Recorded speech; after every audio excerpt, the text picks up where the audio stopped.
Speed, pace, momentum, velocity. Our world is increasingly fast and our culture is immediate. Everything moves quickly. Moving your money shouldn't be any different. With Gravity, you can buy and sell Bitcoin instantly. We're building the Bitcoin bank of the future today. Hello and welcome to another episode of the Bitstocks podcast, and we have Bitcoin OG. I've called you that a couple of times on Twitter. So the original gangster of Bitcoin and coding, CTO of nChain, none other than Steve Shadders, who for the last year, would you say? How long have you been working on restoring Genesis and bringing us back to Genesis? Well, I think the job started pretty much straight after the November 2018 hash war. So, hash war, right. Yeah, I mean, the Genesis upgrade, I think we kind of conceived it and gave it a name around March of last year. So the actual work's been about a 9-month process. So let's start there. Steve, firstly, mate, welcome. Thank you for coming down. We're all super excited about the work it is that you've been spearheading and getting us back to this point. And it's even being involved in the space and cheering you on from the sidelines. It is you that has been walking the path, right, and mobilizing your team to get it done. So just run us through since basically October 2018. It was around that time we had the hash war. Right? Well, November was when the actual moment happened. But, I mean, the preparations for that started, maybe August or something of that year. And it was a hell of a ride because on very short notice, we had to put together a team. We needed C++ developers. We basically cannibalized the Nakasendo team. And turned them all into the Bitcoin SV team, which is part of the reason why Nakasendo is a bit behind schedule in terms of release. They didn't have prior experience with the Bitcoin software. Finding people with that kind of experience is not very easy. However, they were extremely professional developers, most with 10, 20 years experience, and they picked it up remarkably quickly. So how'd you go about that? Because this is something obviously a challenge for us here at Bitstocks as well. And the approach that we're going to start taking now is we're actually in the process of setting up an incubator to take basically kids straight out of college and teach them Bitcoin straight away off the bat. Because growing your developers, if you obviously got a longer term view of your business and you're planning on staying here for the long term, is the decision that we've basically started to make. You got less baggage, et cetera, et cetera. So how has that been like for you guys? Because as you just said, you haven't had the pleasure of time on a lot of these different things. Like this space is crazy, right? And then 1 minute you're going in one direction, and very, very quickly you've got to take a very sharp turn and head towards this direction just to get back on track with what it is that you already set out to do. So what's that process like, managing the development process and bringing people up to speed? So it's different now to what it was back at the beginning, but I'm actually, as hard as it was, I'm really kind of glad that it happened because I think through that process, nChain really found its identity. We took a slightly different approach. We didn't take fresh developers. We took people with 10, 20 years experience in fields like distributed systems and performance critical type systems. And so they were able to kind of apply that experience to Bitcoin, and they picked up Bitcoin quite quickly. But from mine and Daniel's point of view, it was quite labor intensive because we had to sort of help them through it. But now we've got a kind of a critical mass of people who really do understand the code base. So whilst back then onboarding 3 new developers was a huge deal for us because it sucked up a lot of mine and Daniel's time and the ones that came before them also. The team's now large enough with a large enough sort of skill base that we can bring new people in, and it just sort of happens organically, the onboarding process. So, I mean, I've said recently, and I firmly believe this, we have the largest and most professional Bitcoin development team in the world right now. What's the size at right now? There's 30 people in total. That includes QAs. Seven or eight of those people are full-time dedicated to QA. And at least 20 of the remainder are highly experienced developers. Nice. And is this been 30 members of your team dedicated towards Genesis the whole way through, or is it kind of fragmented towards like little few other projects, or were there times where it was literally all hands on deck? It was quite literally all hands on deck for the last few months. In fact, we even pulled people in from other teams. So the team working on Genesis was larger than 30. Simply because, I mean, that is an immovable deadline. There's no option to delay it a bit or even to reduce the scope of the project. It just had to be done, and it had to be done on time, and it had to be done, well in advance, so that we had plenty of QA time. That's actually one of the points that I spoke about with Jimmy last week, that we said at CoinGeek London, the first CoinGeek London, that it's time to grow up. That was the theme, right? It's time for the space to grow up. And nChain and what you guys have done also with the Bitcoin Association as well is you have demonstrated that, and you have brought that business acumen, that corporate acumen to deliverables, right? Something as simple as deliverables, right? And when you lay out a date, you guys have been really, really good and consistent on SV to hit these dates. And that stuff is really important from, say, an outsider's point of view, to say IBM or Apple or Facebook or whatever other huge company that may be looking and exploring the concept or ideas around certain blockchains. If I was a business, I'll be looking at basics, right? What are you promising, and are you delivering on your promises, right? And I think the team it is that you have been you've been captain of, has been amazing at hitting these points. But this is why I wanted to bring you down and have a chat with you, because I can imagine it must be really freaking stressful to hit these dates. Yeah, from time to time it is. But I think what I always try to focus on, both in terms of how we carry out our development work and how we respond to the various criticisms or whatever that appear all over the internet, is that what we are doing is writing the history that an enterprise is going to read tomorrow. There was a particular issue with the Genesis spec that was called out by our good friend Greg Maxwell, and there are a lot of different ways that we kind of could have responded to that. And in fact, we ended up choosing the path that was the one that we knew would make him happy and wear a little bit of egg on our face, because it was actually it was the right thing to do in terms of corporate responsibility, looking after the users of the ecosystem, etc. And that's the history that we want future enterprises to read. That we held our heads high and were willing to take a bit of egg on the face. To make sure that we actually did the best thing or acted in the best interests of the users of the system. And that's healthy, acting as adults, right? Yeah. Because this space over the last 11 years really has been run rife with childish behavior, infighting. Really, to be honest with you, the very similar character traits that plague a lot of different aspects of our society, when something that is pretty groundbreaking, that can really change the status quo, you're going to have these transitional periods where, for lack of a better term, the old guard wants to maintain whatever it is their agenda is that they wish to maintain, right? And that's why I feel returning back to Genesis was, I think even essential is underselling it. Because genuinely, and I'll say this on camera, I've got no issue admitting this on camera, if SV never came to be, and if we all didn't bound around SV, and if you guys didn't commit to delivering this and actually restoring a real vision of Bitcoin, I personally would not be in this space. I would not be in this space. I would have left, right? And I don't say that lightly. I really, really don't say that lightly.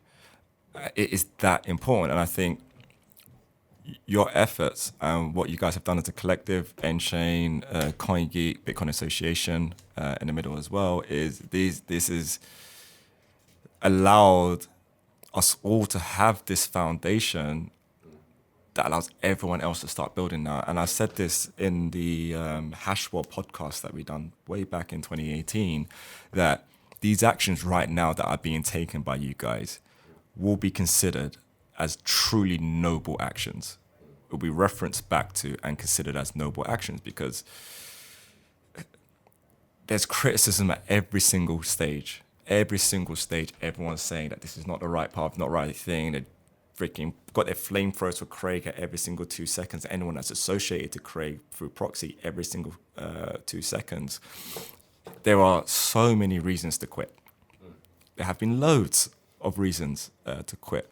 But the fact that you guys stayed so committed to deliver Genesis, for those that are watching now who aren't aware of all the politics, who fortunately, you guys are really fortunate to not be aware of all the BS that happened to get us to this point. You can just focus on the purity that we're working on now. Why was Genesis so important, Steve? We went into that hash war not really knowing what was going to happen, not really knowing if anyone was actually going to kind of come with us on this journey. But we went into it because if we didn't, Bitcoin would have died. And that was really the prime directive is preserve Bitcoin and keep it alive. And regardless of whether we went into that hash war and came out the other end still alive and kicking, it still would have died had it not been for people like Bitstocks, Reengineering Charles, and various others that kind of declared their path not long afterwards. And I think the whole notion of Genesis. It was always kind of there on our roadmap, but the notion of doing it in one kind of huge change, I think it occurred to me because we had, we literally put everything on the line to keep Bitcoin alive, and what's the point of that if we're not actually going to let Bitcoin be Bitcoin? Yeah. So I thought, let's just get this done. We were originally committed to the old schedule of hard forks that we had under Bitcoin Cash, but it obviously occurred to us soon afterwards. There's no reason we need to stick to that. So we changed the date. We put it back a few months so that we actually did have time to get this done properly. And then we just went for it. Genesis is not the final hard fork. There is one more coming. But it's very different in nature, I think, to Genesis, because Genesis was a huge sweeping change. And I actually do think it's fair to say, even though it's not quite complete yet, that we're back now to the original Bitcoin. We're so close in terms of all of its behavioral characteristics. And the next coming changes, what does that add? Primarily it's the difficulty adjustment, returning it to the old 2-week cycle. But there's one or two other things as well. A couple of opcodes that are still missing. Right. So to try and pluck you out of in your traditional developer position, right? And I imagine most around you have a very similar technical developer mind. From a everyday individual or business who's then looking at Bitcoin as a technology to build upon. What's the message that should be communicated to these guys? Why is it important that we're back to Genesis now? What does it allow me as a business to do, which I couldn't have done a few months ago on top of Bitcoin? And it doesn't necessarily have to be immediately right now, but just laying down this foundation then opens the door in a relatively short period of time. We now know that with a great degree of certainty that we're going towards this direction now. So how does that make businesses feel around the subject of Bitcoin SV and just some of maybe the conversations that you're hearing that are happening now because of your efforts from a technical standpoint? How is it affecting the business philosophy now? So I'll distill your question down to what does it enable for business, and I'll answer that in a very non-technical way. What it enables is forward planning, which is critical to large enterprises. There's the old quote from Fidelity Investments that they can't even start planning on something if they don't know what state it's going to be in the future. Although that doesn't address any of the kind of functionality of Bitcoin, it lays the groundwork for enterprises now to start their forward thinking and their forward plans to make use of a blockchain that actually scales. Nice. And so from you and your standpoint, what are you excited about? What does Bitcoin look like in 3 years? Right. So from a developer standpoint, and then you as a user, what does it look like in 3 years? What are you excited about over that time horizon?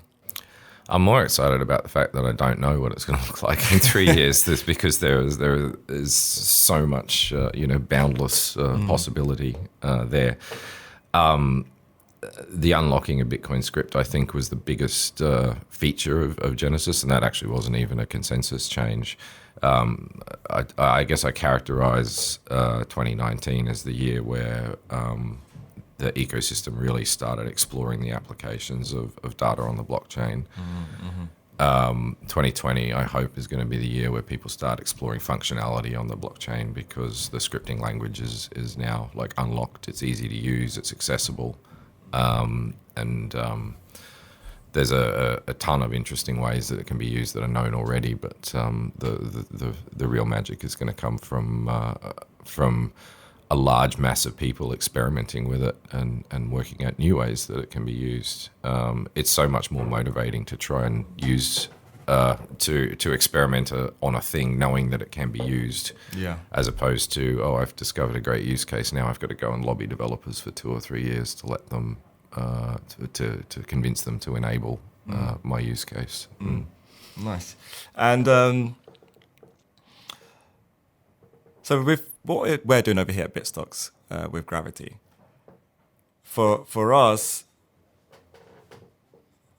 as I said earlier, if it wasn't for SV, none of us would be in this space anymore and any further. And I see Bitcoin from I'll say quite unique perspective, in the sense of I look at Bitcoin as its piece in a holistic whole, right? What does it enable? How does it enable it? And I've never looked in Bitcoin in isolation. I've always looked in Bitcoin as in what other technologies should be combined with Bitcoin, and what does that then unlock for us as we're using it? How does the experience change? And in order to unlock many of the visions that I have towards how this technology should evolve and how it should grow, is definitely around treating Bitcoin not as a financial system, right, or as a replacement to the monetary system. It can serve as that function, right? It can allow the facility to build monetary systems on top of it. But I just see it as data, and money being one subset of that data. But it really does, for me, make a lot more sense looking at Bitcoin as memory. Okay, and the reason why I say that is that if you don't know who you were yesterday, you have no idea who Steve is today, right? So memory is a requirement for time to have a linear function, right? And if you don't have, say, the ability to do an audit on that linear function, then you have no idea as to your evolution, right? You can't actually time and scale and actually do evaluation on your evolution, on your progress. So when Craig popped back on the scene and said Bitcoin's biologically inspired, and all this background information that I had allowed me to then analyze Bitcoin with that, and actually I took that as a bit of a challenge. I was like, let's put that to the test. Let me see if I can see this biological connection within Bitcoin. So then I started looking at it differently, and I saw that there are these certain mathematical principles within Bitcoin that simulates biology. And that really then got me seeing a much deeper potential hidden within Bitcoin, which for me really started to make me understand truly the agenda behind the politics, behind why we have this scaling debate, these hash wars and all these other things. Why I've said SegWit, as cancerous as it is, was genius implementation from the opposing side, if you want to neuter what Bitcoin truly is. And I think it's almost too easy for many people to assume that a lot of these arguments just come from just really ignorant places, and it's just ignorance fighting ignorance. I think there's a hierarchy to what's really fueled one side of this space that we call Bitcoin and cryptocurrencies, because of, I know I'm the first person to speak of Bitcoin and a Taurus that's within Bitcoin publicly. And I scoured online looking for anyone else who's mentioned Bitcoin being a Taurus and having these certain things within Bitcoin. There's no one spoke on it. The podcast that I had with Craig, I was prodding on the subject matter just to see what his thoughts were on the subject. But no one was speaking about this. However, I didn't then assume that no one has seen it. Might not spoke about it online, but it doesn't mean that no one has seen it. So that then really got me thinking and be like, okay, well, if someone else has seen what it is that I've seen and they have a problem with it, I'm pro because I'm super pro humanity, right? I want this technology to come in and start cleansing our systems, not break our systems, start cleansing and enforcing our system, enforcing law and order, holding people accountable who are of malevolent agenda and allowing those of benevolent agenda to thrive, right? I'm really, really, really, really pro that. All within the confines of law and order and structure, not anarchy, right? But then I also, just like a knife can be used to, well, today in my case, I'll be making my fiance dinner. But then on the other side, it can be used to do great harm and damage, right? Valentine's Day, recording on Valentine's Day, so I said that. I hope you've got your plans, sir. But I've looked at the space from that view and that perspective, right? And then seeing individuals like Greg Max or like these other individuals who then spreading what it is that they're spreading. And I'm sitting there thinking, this is perhaps more calculated than people actually realize that this stuff really is calculated. But ultimately, what it boils down from my standpoint and what I see that we have a real shot of building something that is truly serving of humanity, ironically, is around artificial intelligence.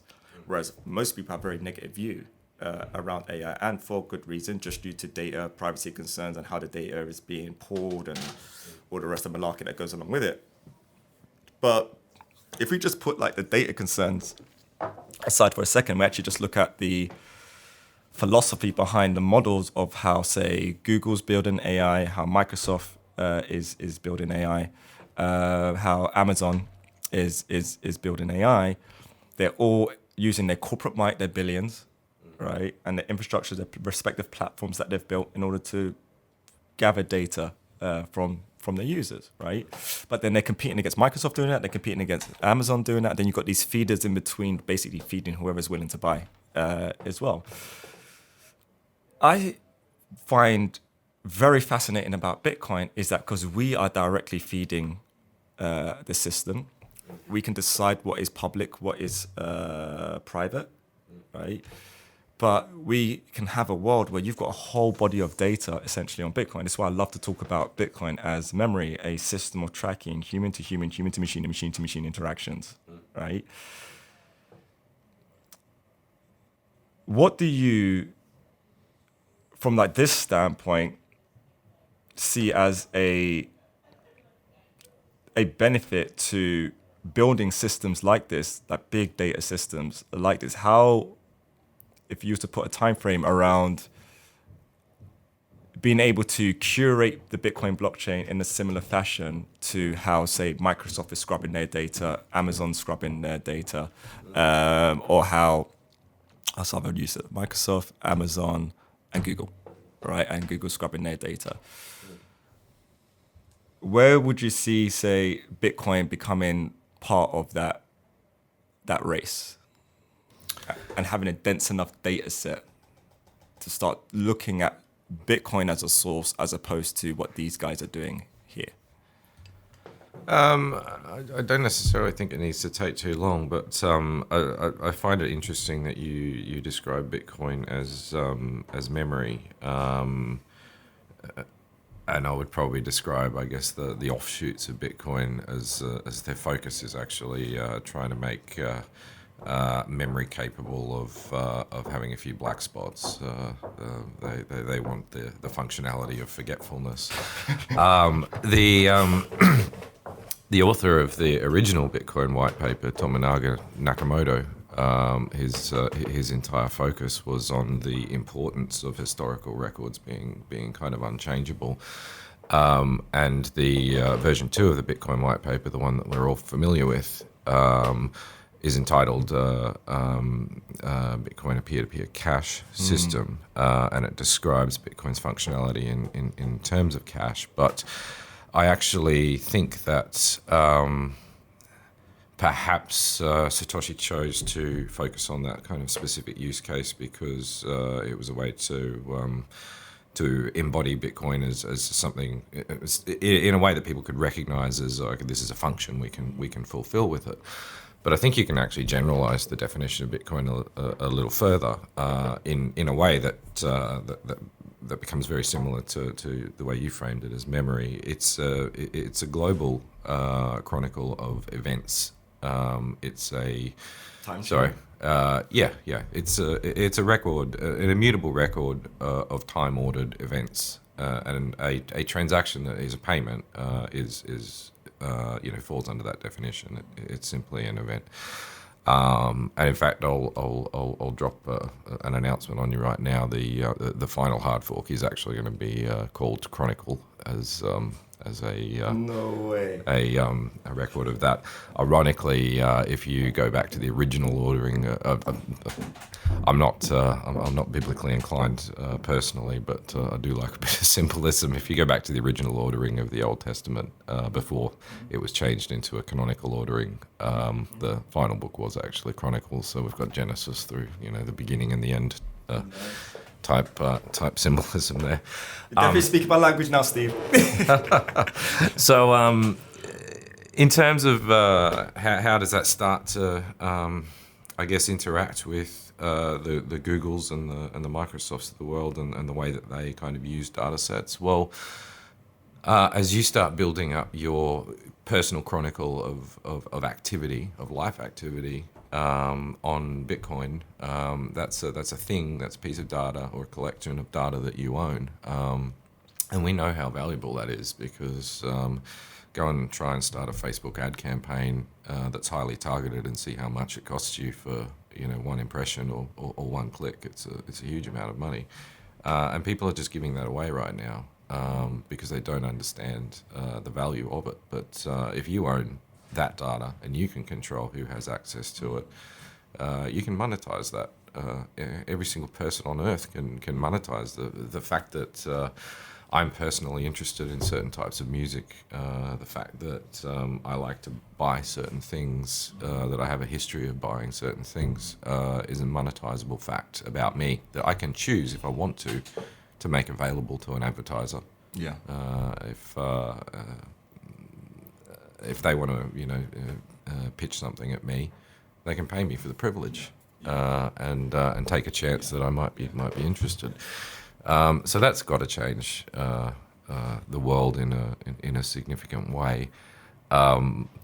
When the simple act of browsing the internet is actually an income-producing exercise for a person, I think that the notion of paying for access to content online and various other things that people are used to getting for free now becomes a lot simpler for them. It's okay, look, I'll jump on Facebook and I'll watch an ad and I'll earn $3 for it, and then I'll spend 50 cents or whatever liking a few posts to express my support and interest for them. And by liking them, I also get a further benefit because an algorithm somewhere works out that if I like this, then I'm probably more likely to be interested in that thing that I haven't seen yet. Yeah, absolutely. And as you're saying that, as you're explaining that, I think I mentioned this last week. I've interviewed on the Bitcoin SV channel. once we bring Bitcoin to where Bitcoin needs to go, and we start to fulfill Bitcoin's true potential, and MetaNet really starts coming through, and we start re-engineering the internet. The MetaNet, and I'm glad it's not called internet, I don't think the internet's a good word anymore to describe what that experience is going to be. And the reason why I say this is that the internet today is plagued with anonymity and the issues of anonymity, in the sense of it's not just, okay, a troll online, right? And you're not knowing who that individual is because everyone's a freaking keyboard warrior online, right? It is, when I'm reading an article from New York Times, Bloomberg, Financial Times, right? I'm not sure if that's really accurate, right? And it is everywhere. It's everywhere, right? So anonymity allows people to navigate their way through their fake society, being an internet digital society, without the accountability they would do in real society, right? And what I find very interesting about where Bitcoin is going is the notion of, say, you creating a digital Steve, right? Your avatar. And that avatar will have the exact same social considerations and concerns as you would do, say, coming to this building now and sitting down and having a podcast with me. I'm pretty sure that you would have been pleasant to certain people on the way here. You would have come into the building calling everyone a freaking asshole because you probably get punched in the face by the time you get upstairs, right? So there's a degree of accountability, all right? And that's just a self-regulating social thing. And even if someone is the biggest keyboard warrior online and the biggest asshole online, when it comes to in society, very, very different, will function very, very, very different. And I think the internet world that Bitcoin is going to pioneer will have these character traits. I do believe that we're going to have a digital version of society that's not too dissimilar to society today. And that is really freaking powerful if it turns out to be actually executed in that way. If that's the effects it is that we have, then taking it a step further, as a body of knowledge, right, in one place on top of Bitcoin, that now there's, because of all of this accountability, right, and the fact that the system has been very much connected, and then also you can have, say, systems like Twitch or like other kind of social apps where you got upvoting, downvoting, right? So you can then be learning, and you could then create conditions around what criteria that you accept into your understanding, into your learning. And this information now genuinely becomes something that any one human being could use as an extension of themselves. And I used this analogy way back in CoinGeek London about outer knowledge and inner knowledge, right? Saying outer knowledge is the encapsulation of information from other human beings into one being, right? But we're regulated by time to do this, right? So circa 80 years.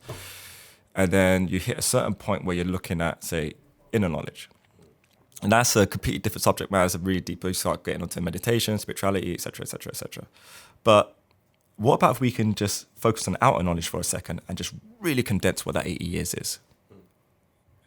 I think that really is what Bitcoin can do, right? And having the body of knowledge there. So when, like my children, I've got 3 and 5-year-old, right, I am so excited to think what tools they're going to have at their disposal, how much knowledge they're going to have at their disposal by the time my daughter hits 10 years old, right?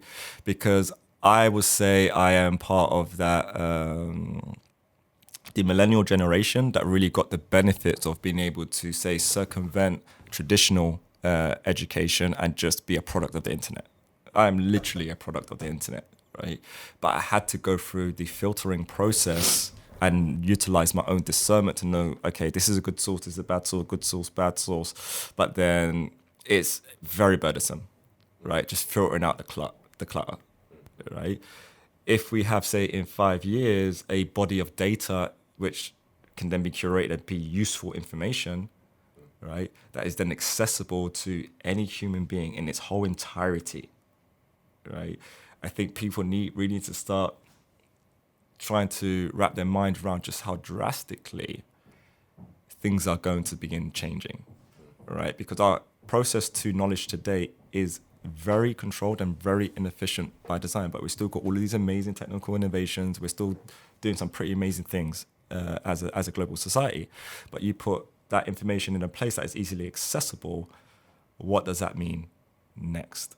And this is what fuels me and fuels all the guys and girls here at Bitstocks, and that's what we really mean by unlocking the next stage and using these technologies to help aid the next evolutionary stages of humanity. And it's in so many different aspects. Everyone just thinks of evolution like you're growing another finger or you're losing a finger, right? There's knowledge, there's a variety of different other aspects to that statement. And I think Bitcoin is such a fundamental piece, glue really, to bring all of these concepts and these technologies together. I'm personally so freaking excited about where we are as a civilization right now due to all of these different technologies that now Bitcoin's on the scene. It can really, really bring them all together. And I'm just curious about just some of the ideas and things that get discussed over at nChain with you guys. You guys are grassroots. You're literally building the railroad. You're building, as Craig says, the plumbing that enables everything. And I know that you guys are very focused on just laying down the foundation. But just quite curious as to, just where some of you guys' conversations go just when you're having a beer. Well, there's more than a few of those. I mean, we... to use an analogy, I guess we're kind of like the Lego factory. We're building the blocks that, well, not the Bitcoin blocks. We're building the elements for other people to put together in new and creative ways. But of course, occasionally our minds turn to how they'll be used. You spoke earlier about identity, on the internet and the feasibility of anonymity. I think the notion of Bitcoin being your own personal chronicle, your record of activity, it goes well beyond your commercial activity, what you're buying and selling, or etc. It can go well beyond that into recording events, any kind of event, and that kind of carries weight because it's very hard to build an identity and a history like that is hard to build. It's expensive, and people should kind of value that. So I'm going on a bit of a sidetrack from your actual question, but it's more so to kind of address that point because the notion of identity becoming something that's expensive to create, but also something that has value to you is, I guess, the foundation of accountability. And I was in Colombia earlier, some mid last year, speaking to a bunch of people who I didn't know the history of the country all that well until I'd gotten there. But there were a bunch of people who basically been through 30 years of civil war and come out of it kind of quite recently. And I was originally going to sit there and talk to them about, Bitcoin and law and regulation and a whole bunch of things that these people did not care about. To be honest, I think a lot of them might have even been there because they thought that they might be able to buy and get rich. I was trying to find something to say to them about Bitcoin that actually might be meaningful to them. And the thing that I think I came up with was that the accountability that Bitcoin brings creates a scenario where it's actually more beneficial for you to act honestly than it is to act dishonestly, which therefore makes it even if you don't need, even without the requirement of having some kind of noble instinct. The honest path actually becomes the easier path. And so fundamentally, I think what Bitcoin enables is it makes it easier for people to be better to each other. That's really meaningful to me because what all of us are doing here, inside nChain, outside nChain, all the actors in the ecosystem right now is of course trying to build businesses for ourselves. But it's meaningful because in doing so, we're changing the world in a way that will make it better. I think that's why Craig made Bitcoin in the first place. It wasn't because he really wanted. Fundamentally, it wasn't a monetary system that he wanted. That was a tool to make the world a better place. And I think that's the message that gets very lost if people. It's not that hard to see. It's actually 2 + 2 = 4 when you look at Craig and his actions, right? And if Craig wasn't that person, he's got 1,000,000,001 reasons to quit. 1,000,000,001, in fact, 1,000,002 reasons to quit. And I've sat down, I've postulated on this, and to having a level of preparation is one thing, right? Which he most certainly has to insanely meticulous level. But to be willing to walk it is a very, very, very, very, very different thing. And that has to come from a place that's very deep felt. It's not monetary driven. Craig's fine, right, from that aspect. To do it is literally to do it because it's a mission, right? He's on a mission. No matter if people want to call him an arsehole or not, and by his own volition, he'll say he's an arsehole, right? But if you look at his actions, give me more examples of people who are so purely fighting for something that is actually genuinely going to better the condition on this planet for humanity, right? And still call him an arsehole. Yeah. I mean, Craig is an asshole that cares very, very deeply about the world. I've talked to him, extensively on this topic, and I suppose I have some conversations that don't get had outside of closed doors. But it is so clear and so obvious to me that this is a man that actually wants to make the world better. Yeah. And despite his brusque manner, I think often that's just a reaction to some of the things that get flung at him. But he made a commitment to this 11 years ago, and he's followed through on it. Did he know when he started what was going to get thrown at him? What he the kind of abuse and various other kind of attacks, some which go well beyond abuse and their level of seriousness. Did he know that was coming? I think he probably suspected it, but he didn't understand what that was going to be like experientially until it happened. But I mean, to his credit, he has withstood it all, and like you say, 1 billion reasons to quit. He could have done it, any time.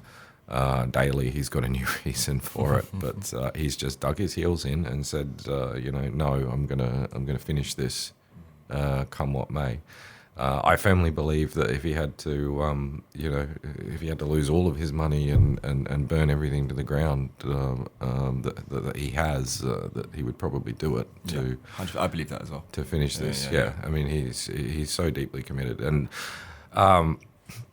funnily enough, people actually ask me what it's like sometimes dealing with the personal attacks and other types of attacks that I have to deal with on the internet, which are probably a small fraction of what Craig has. And my response to that is because of some weird mental glitch that I have, it actually makes me feel nothing at all.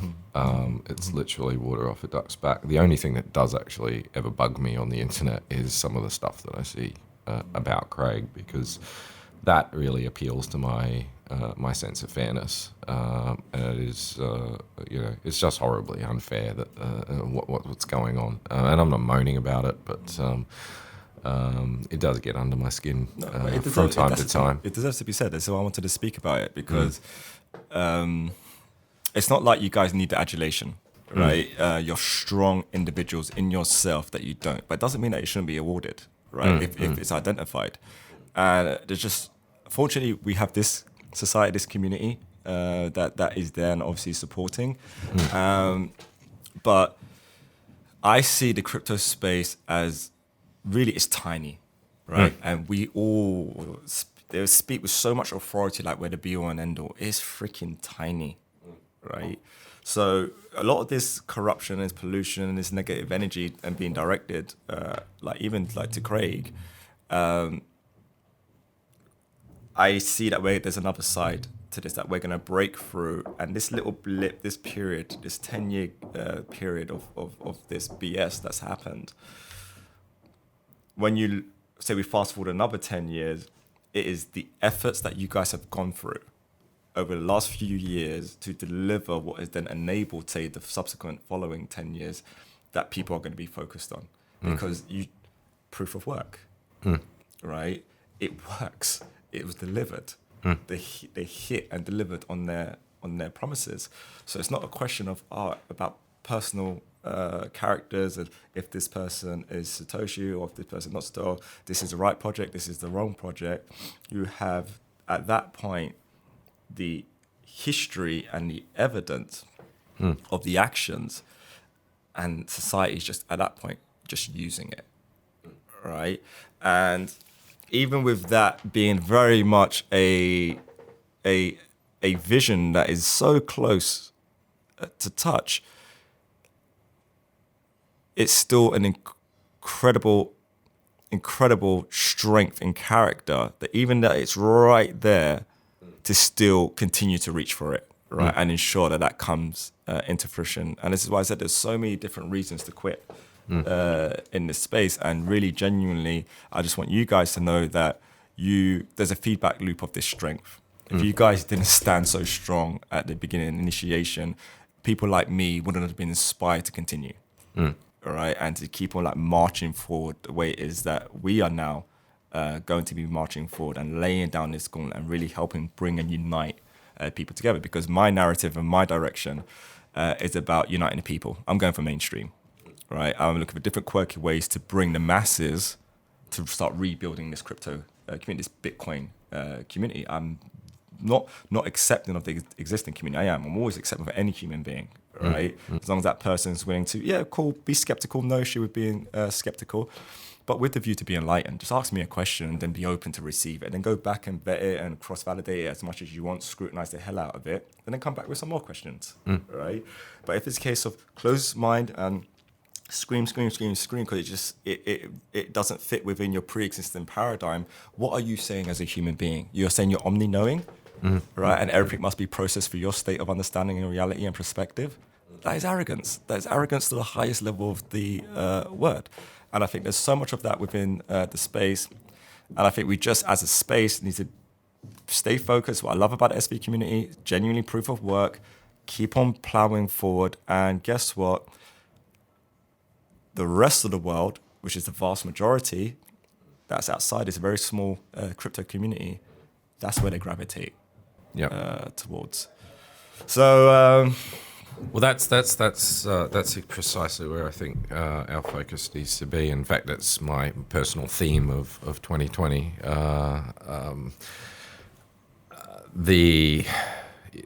You're right in saying the crypto community is tiny. We need to talk to people who don't care about Bitcoin. That is our target market, and the way that we do that is a very Bitcoin-ish kind of way. It works the same way that we incentivize miners. You offer them something that is going to make their lives better if they accept it. We don't try to convince people that you should use it because it's a great thing and it's going to change the world or whatever. You should use it because there's a benefit to you. It can solve a problem for you, and that's not a hard narrative to construct. It's not a hard thing to back with a product or service or whatnot. I think we'll start, stepping outside of the crypto world quite a lot this year. If I've got anything to do about it, we definitely will be. And a team here, we're very much geared around doing exactly that. It's one of the things I'm going to talk about at CoinGeek. Got a pretty cool announcement I've been making at CoinGeek about some of the minds that I'm bringing into the space of Bitcoin now, and how we're uniting our take on different ways of, say, viewing mathematics, viewing physics, viewing Bitcoin, and combining all these things together. But also is how we as a company are looking at continue our journey of educating, but learning to teach and teaching to learn, but also different industries like esports. We're really, really passionate about esports, and I see that as a great group where they are very open and accepting of new technological innovations, right? I think the next computing platform is virtual reality. VR, AR is the next computing platform. And not to be disrespectful to your craft, I see coding as becoming a thing of the past, using your finger inputs, right, and keyboard and a mouse. I want a world where I speak to my computer and it manifests the things it is that I want to manifest. And thinking of technology in this way and then looking at designing technology in this way, then you open up the door really to allow so many other different type of individuals to start interacting with technologies in really, really sophisticated and cool ways that has wider, broader mainstream adoption. So there's definitely be quite a lot of exciting things coming out of us around CoinGeek. But on the subject of CoinGeek, you're speaking, right? I am, yes. Title, your presentation, which day is it going to be on? So myself and Daniel will actually be speaking kind of back to back. Daniel will be going just before me, and he'll actually be focusing on Terranode because now that we're sort of past Genesis, the real focus is we're talking about this Terranode. Yeah. I can't wait to spin up the first one and try and drive the thing. I'll be talking, I suppose, a bit about the post-Genesis world, and it's ironic because we kind of we talk about all these new things that you can do on Bitcoin now that you couldn't do before, but the weird part is this is stuff that you could have done like back in the beginning before it all got neutered.